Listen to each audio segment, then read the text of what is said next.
네, 오늘은 생명보다 나은 사랑이라는 말씀의 제목으로 같이 말씀을 나누고자 합니다. 여러분, 하나님을 믿는다는 것은 어떤 의미일까요? 누군가에게는 단순히 죽어서 천국이라는 좋은 곳에 갈 수 있게 된다는 것을 의미합니다. 만약 이것이 목표고 목적이라면 굳이 하나님을 믿지 않을 필요도 없습니다. 더구나 성경은 행위는 아무 필요 없고 믿기만 하면 된다고 말하니까 다른 종교들에 비하여서 훨씬 편하기도 합니다. 누군가에게 하나님을 믿는다는 것은 죽고 나서까지는 잘 모르겠지만 어쨌든 이 험악한 세상을 살아가는데 하나의 의지가 되고 위로가 된다는 것을 의미합니다. 누군가에게는 하나님을 믿는다는 것은 좋은 사람들을 만날 수 있는 기회이기도 합니다. 누군가에게는 결혼이나 사업의 수단이 되기도 합니다.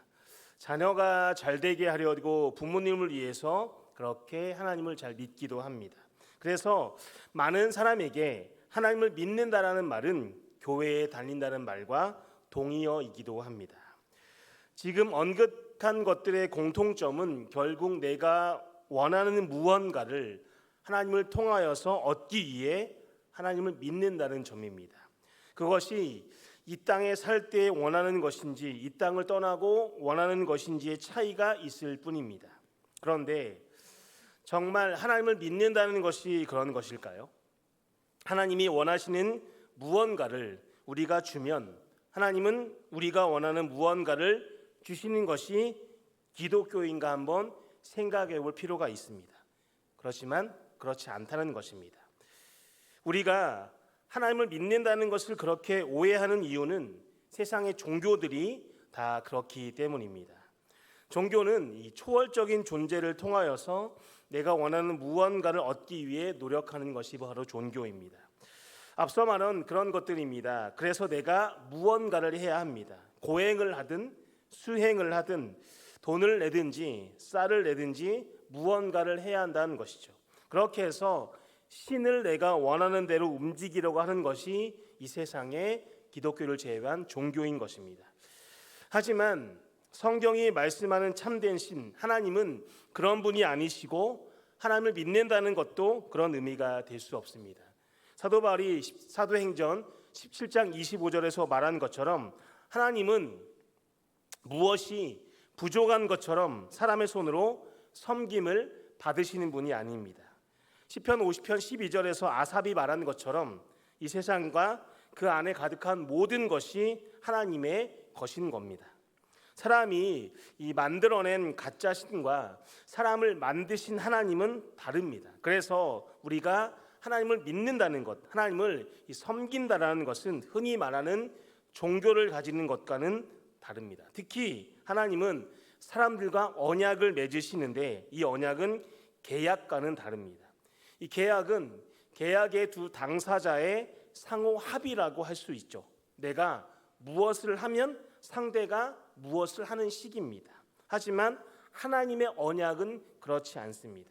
하나님의 언약은 이 사랑의 언약으로 조건이 없다라는 것이죠.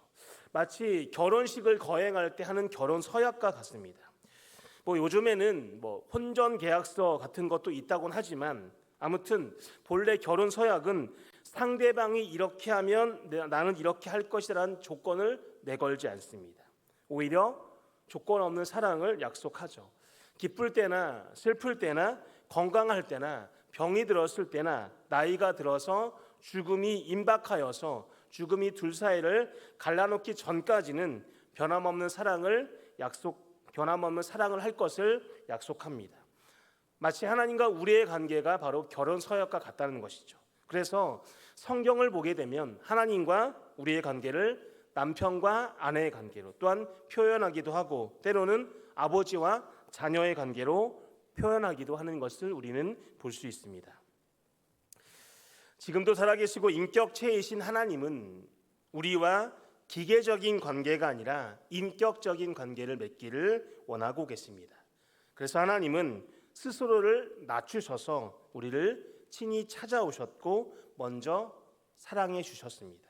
그리고 우리가 하는 그 사랑에 화답하기를 원하십니다. 그래서 하나님을 믿는다라는 것은 단순히 내가 무엇을 하고 안 하고 얻고 못 얻고의 문제가 아니라 바로 그 하나님을 사랑하는 것의 문제인 것입니다.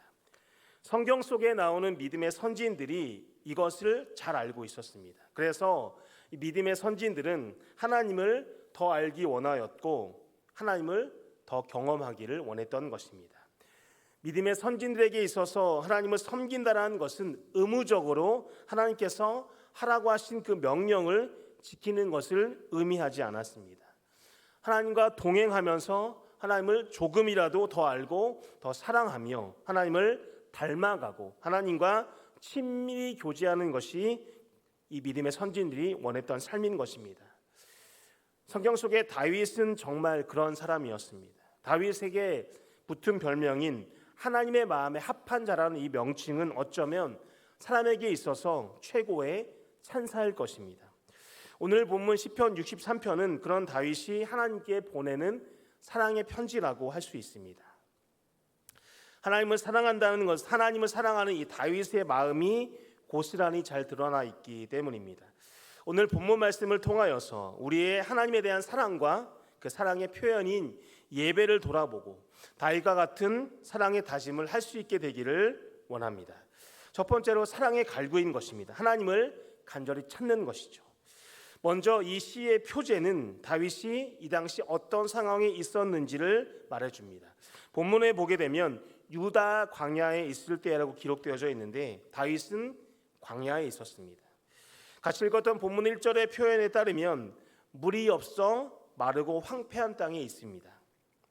다윗이 광야에 놀러 간 것도 아니고 본문 9절에 나의 영혼을 찾아 멸하려는 그들이라는 표현을 보면 도망자의 신분으로 광야에 있다는 것을 추측해 볼 수 있습니다.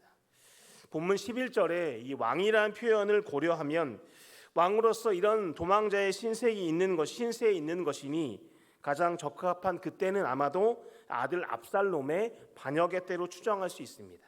중요한 것은 다윗이 지금 실제로 광야에 있다는 것입니다.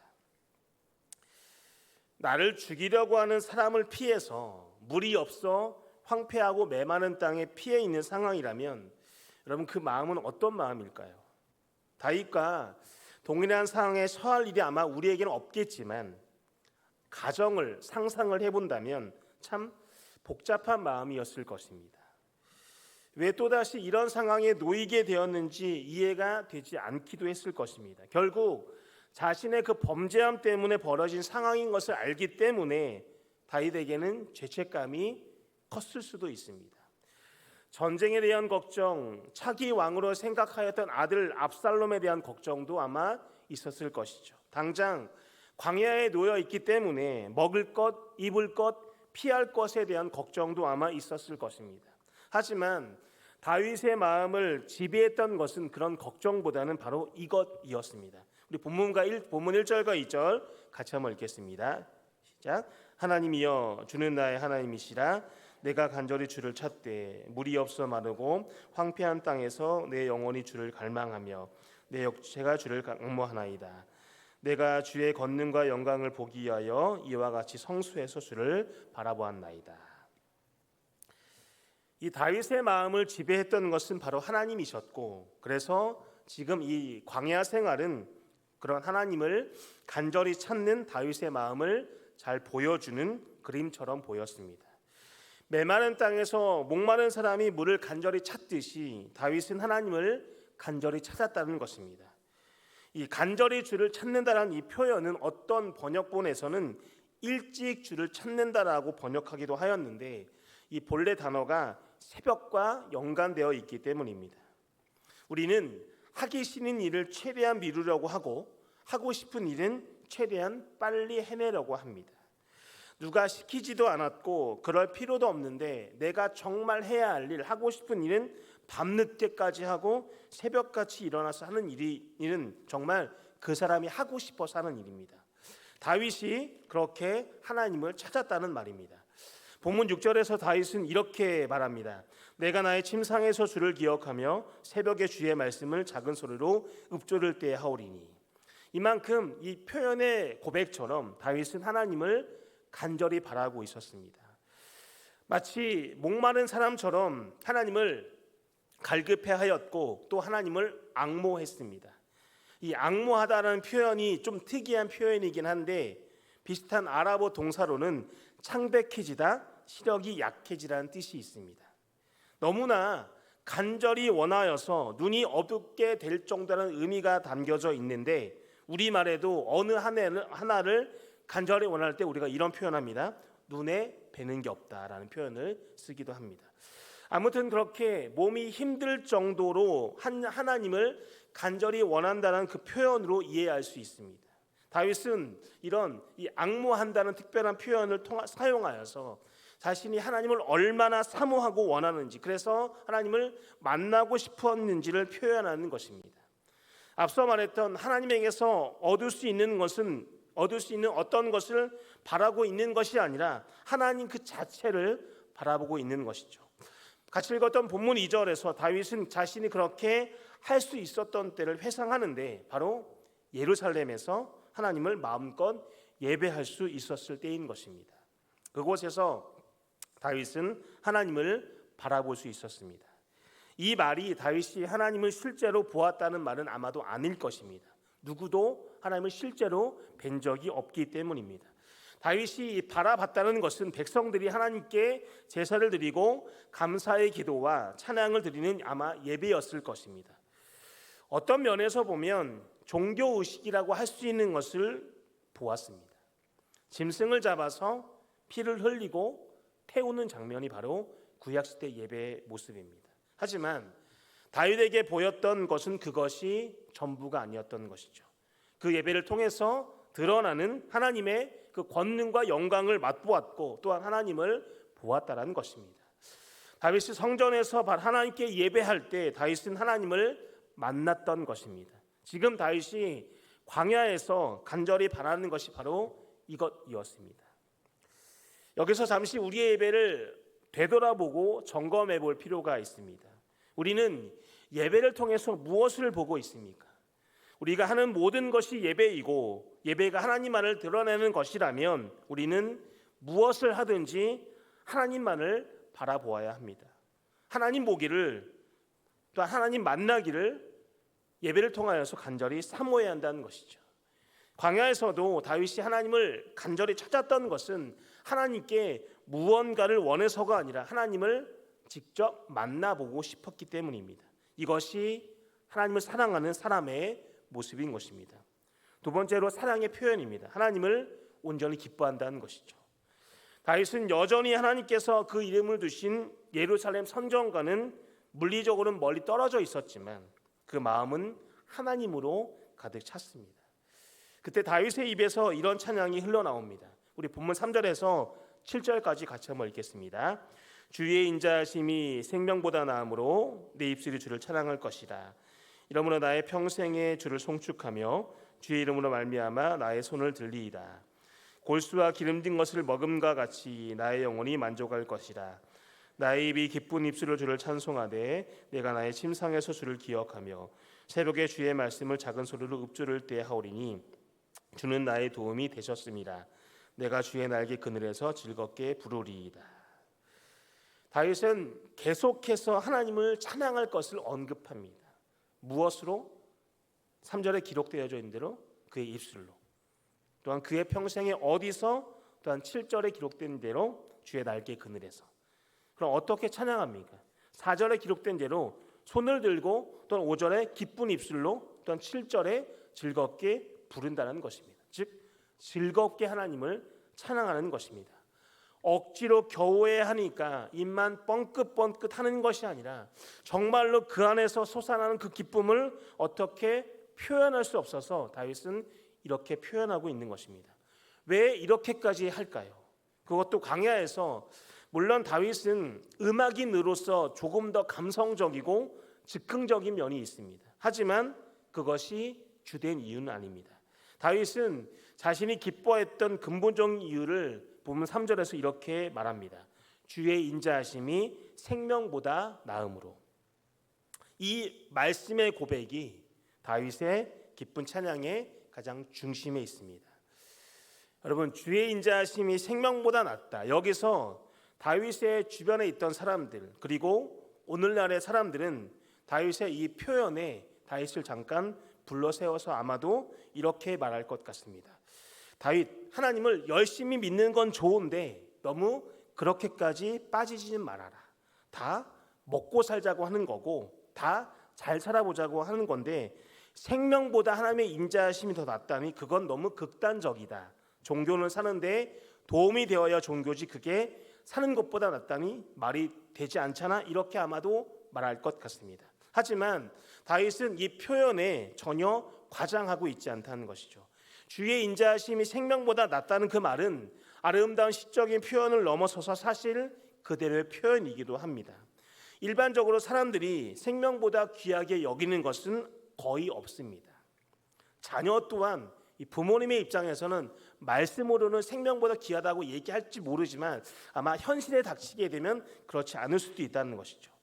대부분의 사람들은 할 수만 있다라면 생명을 얻기 위해서 무엇을 포기할 준비가 되어 있습니다. 생명이 좋은 것은 맞습니다. 그러나 그것은 귀한 것입니다. 하지만 우리의 생명이 이 땅에서의 삶만을 의미하지 않음을 우리가 알아야 합니다. 예수님의 말씀을 한번 보겠습니다. 마태복음 16장 26절 말씀 제가 읽겠습니다. 사람이 만일 온 천하를 얻고도 제 목숨을 잃으면 무엇이 유익하리요? 사람이 무엇을 주고 제 목숨과 바꾸겠느냐? 예수님도 동일하게 마태복음 말씀을 통하여서 생명과 목숨이 가장 중요하다고 말씀하셨습니다. 그러면서 그 중요한 목숨을 얻을 수 있는 방법을 이렇게 말씀하십니다. 마태복음 16장 25절 우리 같이 한번 읽겠습니다. 누구든지 제 목숨을 구원하고자 하면 찾으리라. 여러분, 이 모순적인 말이 역설적으로 가장 중요한 진리인 것은 우리의 목숨은 이 땅에서 끝나는 것이 아니기 때문입니다. 이 땅에서의 삶이 우리에게 전부라면 예수님을 위해서 목숨을 잃으면 그냥 잃는 거지 그 이상의 의미는 없다라는 것입니다. 하지만 우리의 삶은 죽음으로 그냥 끝나지 않습니다. 그 후에 반드시 심판이 있을 것이고 영원한 삶이 천국에서 본향에서 기다리고 있습니다. 삶을 얼마나 길게 사는지는 우리에게 중요한 문제가 아닌 것입니다. 문제는 그 영원한 삶을 어떻게 보낼 것이냐입니다. 그 영원한 삶을 사랑의 하나님과 함께 한다라면 그것이 성경이 말하는 영생인 것입니다. 그 영원한 삶을 진노의 하나님, 심판한 하나님과 함께 한다면 그것은 성경이 말하는 영원한 심판인 것입니다. 그러니 실제로 주의 인자하심이 생명보다 나은 것입니다.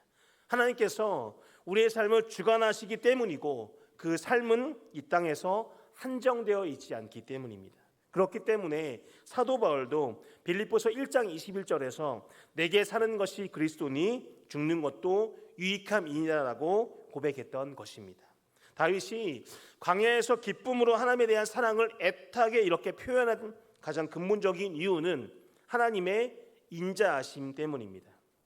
하나님의 헤세드, 그 변하지 않으시는 사랑이 다윗과 함께하기 때문입니다. 삶에서 좋은 것들은 있다가도 없어집니다. 없어지지 않아도 그 가치를 금방 잃게 되죠. 여러분, 좋은 TV를 사보면 이 좋은 TV 처음에 살 땐 좋지만 얼마 못 가고 또한 정말 갖고 싶었던 좋은 차를 구입을 해도 이것이 얼마 가지 않습니다.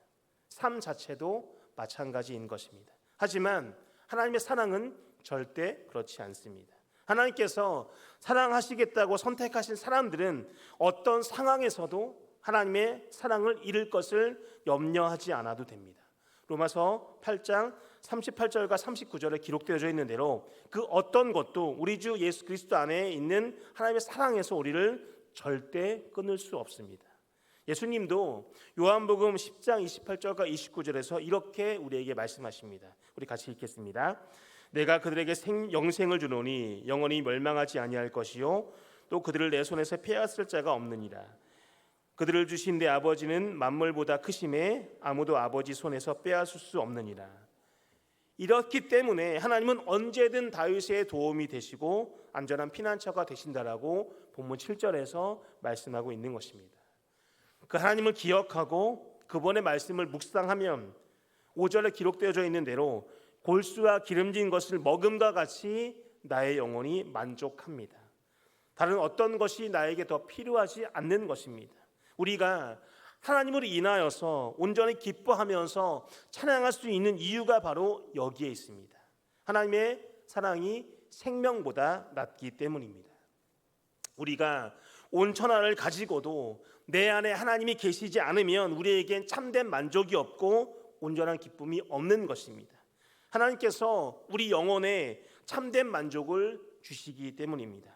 이 땅의 다른 것들이 우리를 채워줄 것 같지만 사실 그것들은 이 참된 만족을 빼앗아갈 뿐입니다.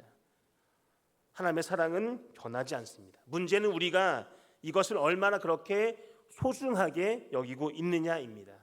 눈에 보이는 것들이 우리를 유혹하고 속이려고 할 때 우리는 다윗처럼 오직 하나님만을 바라보아야 할 것입니다. 하나님의 권능과 영광을 보고 더 보기 위하여서 노력해야 합니다. 본문 6절에서 다윗은 이렇게 말합니다. 우리 같이 읽겠습니다. 내가 나의 침상에서 주를 기억하며 새벽에 주의 말씀을 작은 소리로 읊조릴 때 하오리니. 다윗은 계속해서 하나님이 어떤 분이신지를 기억하고 묵상하고 있는 것입니다. 자기 전에도 하나님을 묵상하고 자고 일어나서도 하나님을 묵상합니다. 먹고 사는데 바빠서 생명보다 난 하나님의 사랑을 잊고 사는 어리석음에 빠지지 말아야 한다는 것입니다. 우리가 하나님의 사랑을 곱씹고 되새길 때 우리는 더욱 하나님을 사랑하게 또한 사랑하고 찾게 될 것이고 온전한 기쁨으로 하나님을 예배하고 찬양할 수 있을 것입니다. 세 번째로 사랑의 다짐입니다. 하나님을 가까이 따른다는 것이죠. 다윗은 본문 속에서 하나님을 간절히 찾았고 또한 하나님을 만나고 온전히 기뻐하였습니다. 그리고 계속해서 그 하나님에게서 떨어지지 않기를 다짐하고 있는 것입니다. 본문 8절 말씀 제가 읽겠습니다. 나의 영혼이 주를 가까이 따르니. 이 가까이 따른다는 말은 딱 붙어있는 것을 의미합니다. 창세기에 보게 되면 남자가 그 부모를 떠나서 아내와 한 몸이 된다라고 할 때 사용한 표현이 가까이 한다는 그 표현이고, 룻이 시어머니인 나오미를 떠나지 않고 쫓았다고 할 때 사용한 표현이 바로 가까이 했다는 그 표현입니다. 하나님께서 그 언약하심에 따라 변하지 않는 신실하신 사랑을 보여주신 것처럼 다윗 역시 하나님 앞에 그렇게 하겠다라고 다짐하는 것이라고 볼 수 있습니다. 이러한 다짐에 기초하여서 다윗은 광야로 돌아옵니다. 그리고 하나님께서 그의 대적들을 멸하시고 하나님께 충성된 사랑을 맹세한 자들과 함께 하나님을 즐거워할 날을 바라보고 있는 것입니다. 우리 본문 9절에서 11절 말씀 함께 읽겠습니다. 나의 영혼을 찾아 멸하라 하는 자들은 그들은 땅 깊은 곳에 들어가며 가래 세력에 넘겨져 승냥이의 먹이가 되리이다. 왕은 하나님을 즐거워하리니 주께 맹세한 자마다 자랑할 것이나 거짓말하는 자의 입은 막히리로다. 생명보다 나은 하나님의 사랑을 무시한 자들은 결국 그 생명까지 잃게 될 것입니다. 하지만 하나님을 계속해서 가까이 따르는 자는 함께 하나님을 자랑하고 즐거워할 것입니다. 이것이 우리가 궁극적으로 보게 될 삶의 결말인 것입니다. 우리는 하나님을 믿습니다. 우리가 하나님을 믿는다는 것은 오늘 다윗의 시에서 본 것처럼 하나님을 사랑한다는 의미입니다. 하나님을 사랑해서 하나님을 찾고 또 하나님으로 인하여서 기뻐하고 하나님을 가까이 따른다는 그 의미인 것이죠. 하나님께서 생명보다 나은 사랑을 우리에게 먼저 보여주셨고 계속해서 변함없이 그 사랑을 확인시켜 주시기 때문입니다. 우리가 주일마다 교회에 모이고 찬양을 하고 말씀을 듣고 교제를 하고 봉사를 하고 하는 모든 것들의 동력이 바로 사랑인 것입니다. 우리가 더 거룩한 삶을 살려고 하고 복음을 정하려고 하는 이유도 바로 사랑 때문입니다. 다윗의 말대로 생명보다 나은 주의 인자하심, 즉 헤세드 언약의 사랑 때문인 것입니다. 반대로 말하면 이 사랑과 관계없이 하는 모든 일들은 종교적인 행위에 불과합니다. 해야 되니까 하는 일, 하던 일이니까 하는 일, 이기적인 욕심을 채우기 위해서 하는 일은 아무런 의미가 없다라는 것이죠. 사랑이 없는 사랑의 그 행위는 위선적이고 기만일 뿐입니다. 어쩌면 광야에 있던 다윗의 상황이 지금 우리의 상황과 비슷하다는 생각이 듭니다. 다윗이 광야에서 하나님을 간절히 찾았던 것처럼 우리도 지금 그렇게 하나님을 더 간절히 찾아야 할 때입니다. 하나님으로 만족하고 하나님께 딱 붙어서 떨어지지 않기에 지금이 노력해야 할 때인 것입니다. 그러기 위해서 하나님을 계속해서 기억하고 그 말씀을 묵상해야 할 때입니다. 생명보다 나은 하나님의 사랑을 더 깊이 깨닫게 될 때 우리는 더욱 하나님을 사랑할 수 있습니다. 그러면 우리가 다시 모일 때 우리는 함께 생명보다 나은 하나님의 사랑으로 인하여서 즐거워하며 진정으로 하나님을 예배할 수 있을 것입니다. 이 사실을 기억하고 예배에 모이기에 힘쓰는 사랑하는 성도님들 한 분 한 분 되시기를 주님의 이름으로 축복합니다.